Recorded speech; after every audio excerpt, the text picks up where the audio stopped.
আমায় ভাসাইলি রে, আমায় ডুবাইলি রে, অকুল দরিয়া বুঝি কুল নাই রে। আমায় ভাসাইলি রে, আমায় ডুবাইলি রে। দেবে, ভাসিয়ে দি আমার মেয়ে দুটোকে, ভাসিয়ে দি নদীতে, ভাসিয়ে দি আমার মেয়ে দুটোকে।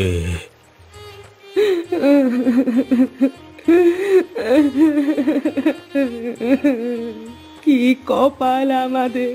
বিধাতা আমাদের কোনো সন্তান দেননি এতদিন, কিন্তু আজ এত বছর পরে যমজ সন্তান লাভ করার পরেও আমরা তাদের আমাদের কাছে রাখতে পারলাম না।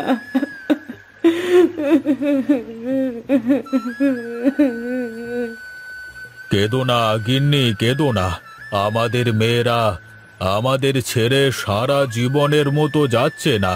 ওরা শুধু কয়েকটা বছর আমাদের ছেড়ে থাকবে, তারপরে আমাদের মেয়েদের আমরা ফিরিয়ে আনবো।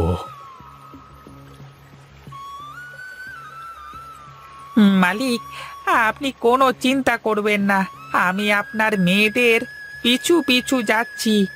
আমি সারাক্ষণ ছায়ার মতো আপনার মেয়ের পাশে থাকব, কিন্তু সেটা ওদের কখনো বুঝতে দেব না।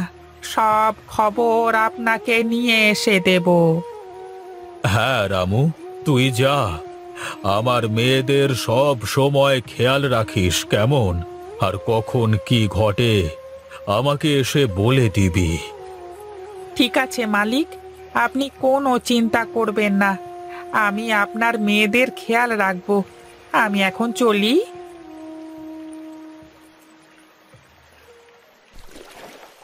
হে বিধাতা, আমার এই দুনিয়ায় আপন বলতে কেউ নেই। তুমি আমাকে কেন আপন লোক দিলে না বিধাতা? দুনিয়াতে এত লোক থাকতে আমাকে একটাও আপন লোক দিলে না। এমন কেন করলে বিধাতা? এমন কেন করলে?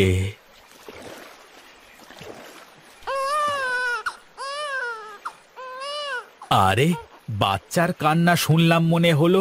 আরে ধুর, মাঝে মাঝে বাচ্চা আসবে কোথা থেকে? আমার যে কি সব হয় না, আমার সবই মনের ভুল।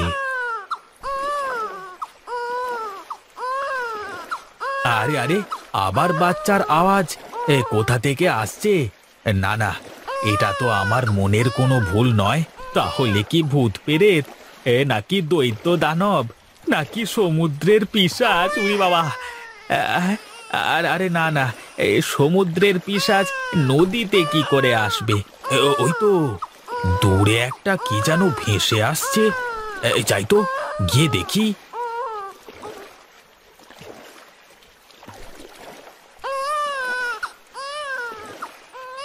হায় বিধাতা, হে কি সর্বনাশী কাণ্ড! কে ফুটফুটে বাচ্চা দুটোকে এভাবে জলে ভাসিয়ে দিয়েছে? এখন আমি এই বাচ্চা দুটোকে নিয়ে কি করব? তবে কি বিধাতা আমার আপন মানুষকে পাঠিয়ে দিলে আমার কাছে? না, আমি বাচ্চা দুটোকে বাড়িতে নিয়ে যাই। ওদের আমি নিজের হাতে মানুষ করে তুলব। তুমি ধন্য বিধাতা, তুমি ধন্য। তোমার প্রতি হাজার শুকরিয়া এই অসহায় মাঝির মনের কথা শোনবার জন্য।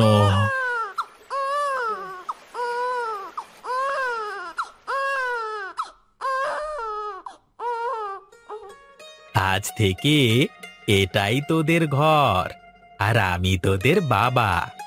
আজ থেকে আমার দুই মেয়ে, কিন্তু তোদের খাওয়াবো কি?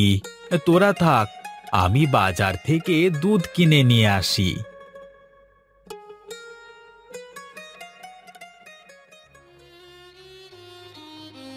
বল বল রামু, কি খবর নিয়ে এসেছিস বল।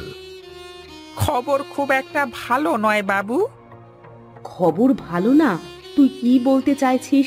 সবকিছু খুলে বল তো আমাকে। আপনাদের মেয়েদেরকে এক মাঝি পেয়েছে।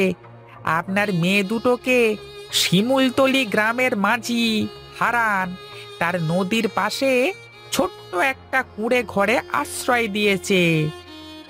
যাক, তাহলে অবশেষে কেউ পেয়েছে তোমার মেয়েটাকে। আমি তো আরো বড্ড দুশ্চিন্তায় ছিলাম যে মেয়ে দুটো যদি কোনো মানুষের হাতে না পড়ে তাহলে কি হবে। দুঃসংবাদ একটাই যে ওই হারান মাঝির আপন বলতে কেউ নেই। ওই মাঝি আপনার মেয়ে দুটোকে ওর নিজের মেয়ের পরিচয় দিয়েছে। ও ভাবছে হয়তোবা সৃষ্টিকর্তা মেয়ে দুটোকে ওর কাছে পাঠিয়ে দিয়েছেন। যা যা, তুই যা, আমার মেয়েদের ওপরে নজর রাখ, দেখিস ওদের যেন কোনো বিপদ আপদ না হয়। আচ্ছা ঠিক আছে মালকিন, আমি এক্ষুনি যাচ্ছি। আমি কথা দিলাম আপনার মেয়েদের ওপর কোনো বিপদ আপদ আমি আসতে দেব না। ছায়ার মতো আগলে রাখবো ওদের।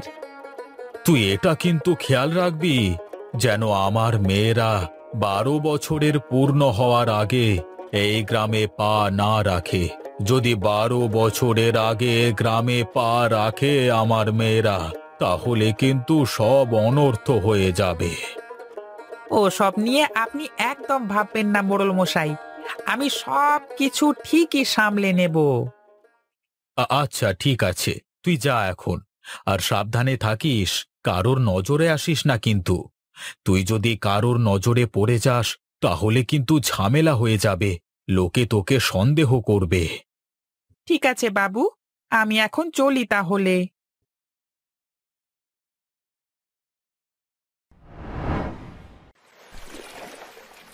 মারে, তোরা শক্ত করে ধরে বসে থাকিস কিন্তু, এই নদীতে অনেক স্রোত, আবার তোরা ঠিকঠাক সাঁতারও জানিস না। এই নৌকা থেকে নিচে পড়ে গেলে কিন্তু ভারী বিপদ হয়ে যাবে। তুমি থাকলে আমাদের কিসের বিপদ বাবা? তোমার পাশে থাকলে আমাদের আর কোনো ভয় নেই। হ্যাঁ বাবা, দিদি একদম ঠিক বলেছে, তুমি পাশে থাকতে আমাদের আবার কিসের ভয়। বাবা বাবা, দেখো না ওই কিনারে কত সুন্দর শাপলা ফুল ফুটেছে, আমাদের ওখানে নিয়ে চলো না, আমরা কিছু শাপলা ফুল তুলবো। হ্যাঁ বাবা, চলো আমাদের নিয়ে চলো, শাপলা ফুল তুলবো। ঠিক আছে মা, আমি তোদের নিয়ে যাচ্ছি, চল।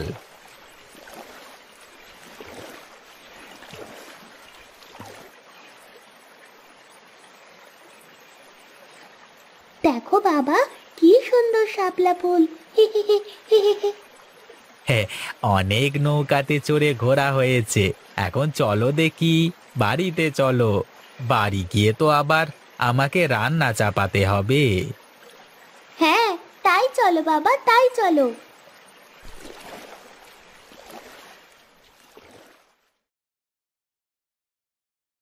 কে খবর নিয়ে আসলে রামু?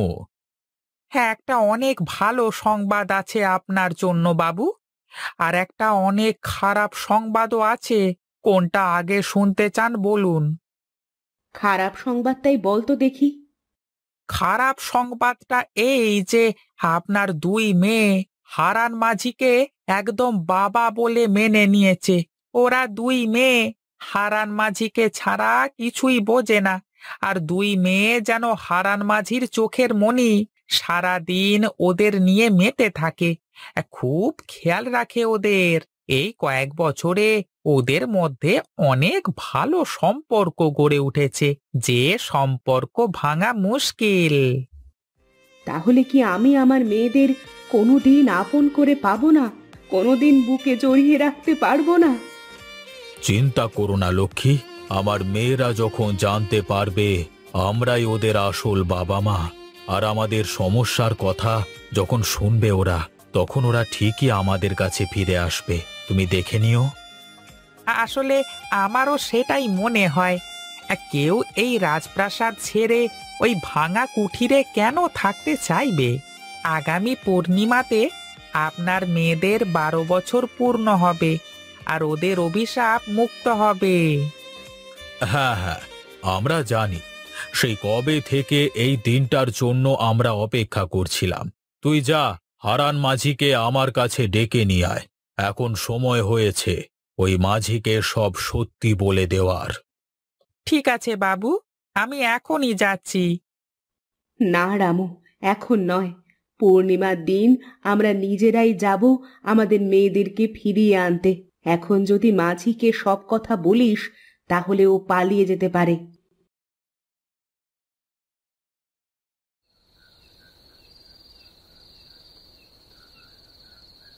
হারান মাঝি, বাড়িতে আছো?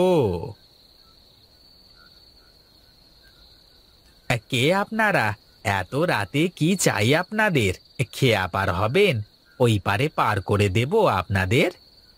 না না, আমরা খেয়া পারাপার হতে আসিনি, আমরা আমাদের মেয়েদেরকে নিয়ে যেতে এসেছি। আপনাদের মেয়ে মানে? আপনাদের মেয়েকে আমি কোথায় পাবো? কেন, যে তোর পেছনে দাঁড়িয়ে আছে। আরে আরে, আপনারা কি পাগল হয়ে গেছেন? আপনারা কি বলছেন? আপনারা কি জানেন? কেন, তুই কি ভুলে গেছিস?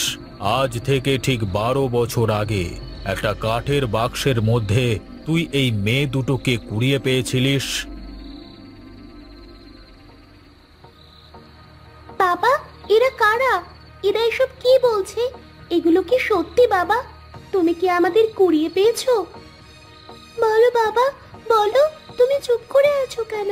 বলো, ওরা কি আমাদের বাবা মা? তুমি কি আমাদের বাবা নও? আরে না রূপা, ওরা আমাদের বাবা মা নন। নিজের ছেলে মেয়েকে কেউ কখনো কাঠের বাক্সে নদীতে ভাসিয়ে দেয়? ওরা মিথ্যে বলছে। বিশ্বাস করো মা, আমরাই তোমাদের বাবা মা। আর এই যে রামু কাকা ছোটবেলা থেকে তোমাদের দূর থেকে অনেক সাহায্য করে এসেছে। তুমি আমাদের মা বাবা নও। তুমি আমাদের মা বাবা হলে আমাদেরকে কখনো নদীতে ভাসিয়ে দেবে না। তোরা শুনতে চাস? তোরা শুনতে চাস সেদিন কি হয়েছিল? কেন আমরা তোদের ভাসিয়ে দিতে চেয়েছিলাম? আমার শ্বশুর মশাইয়ের 3 বউ ছিল, কিন্তু আমার শ্বশুর মশাইয়ের কোনো ছেলে সন্তান ছিল না। আর তাই সে জোর করে তোর বাবাকে এক মহিলার কাছ থেকে কেড়ে নিয়ে সেই মহিলাকে মেরে ফেলে। আর সেই মহিলা মরার আগে অভিশাপ দিয়ে গিয়েছিল, আমাদের বংশের সব ছেলেমেয়েরা 12 বছর বয়স হলে মারা যাবে।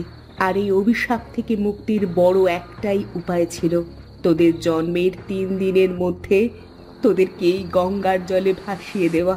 এখন তোরা অভিশাপ মুক্ত। আমরা তোদের দেখতে আসলে তোরও একই ক্ষতি হতো মা, তাই আমরা তোদের দেখতে আসতে পারিনি। কিন্তু আমরা তোদের সব সময় দূর থেকে খেয়াল রেখেছি। আমরা পাঠিয়েছিলাম তোর কাকাকে তোর খেয়াল রাখবার জন্য। বলো না বাবা, এরা যা বলছে তা কি সত্যি? হ্যাঁ বাবা, বলো, এরা কেন এমন বলছে? এদের কথা কি সত্যি? হ্যাঁ রে মা, ওরা সত্যি বলছে। আমি আসলে তোদের নদীতে কুড়িয়ে পেয়েছিলাম, কিন্তু আমি জানি না যে ওরা তোর সত্যি বাবা মা কিনা। আচ্ছা আচ্ছা, তোরা আমাকে একটা কথা বল, তোদের কি কখনো মনে হয়েছে যে আমি তোদের আসল বাবা না? না বাবা, আমার এমন কখনোই মনে হয়নি। আমারও কখনো মনে হয়নি বাবা। আরে ওদের মনে হওয়া না হওয়াতে কি আসে যায়? সত্যি তো এটাই যে আমরাই ওদের আসল বাবা মা। হতে পারে আপনি ওকে জন্ম দিয়েছেন, আর আপনার স্ত্রী ওকে 10 মাস 10 দিন পেটে ধরেছে, কিন্তু আমি 12 বছর ধরে ওদের দেখাশোনা করেছি, ওদেরকে বড় করে তুলেছি। এখন আপনারাই বলুন, কে আসল বাবা? তুমি আমাদের আসল বাবা, আমরা তোমার সাথে থাকতে চাই। হ্যাঁ বাবা, তুমি এতদিন ধরে আমাদের দেখাশোনা করেছো, আমাদের কোনো কিছুর অভাব বুঝতে দাওনি। আমি তোমাকে ছেড়ে কোথাও যাব না। আপনারা চলে যান, আমাদেরকে আমাদের মতো থাকতে দিন। তোরা রাজপ্রাসাদ ছেড়ে এই ভাঙা ঘরে কি করবি? কি করে থাকবি এখানে? আমরা এই ভাঙা ঘরে 2 বোন আমাদের বাবার সাথে অনেক সুখে আছি। যদি আপনারা সত্যি আমাদের জন্ম দিয়ে থাকেন, তাহলে নিশ্চয়ই আমাদের সুখ চাইবেন।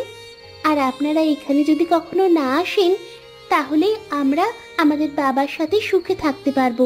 আপনারা দয়া করে এখান থেকে চলে যান। ঠিক আছে, তোরা যখন এখানেই থাকতে চাস তাহলে থাক, আমরা আর কখনো তোদের সামনে আসবো না। চলো গিন্নি, এখানে থেকে আর কোনো লাভ নেই।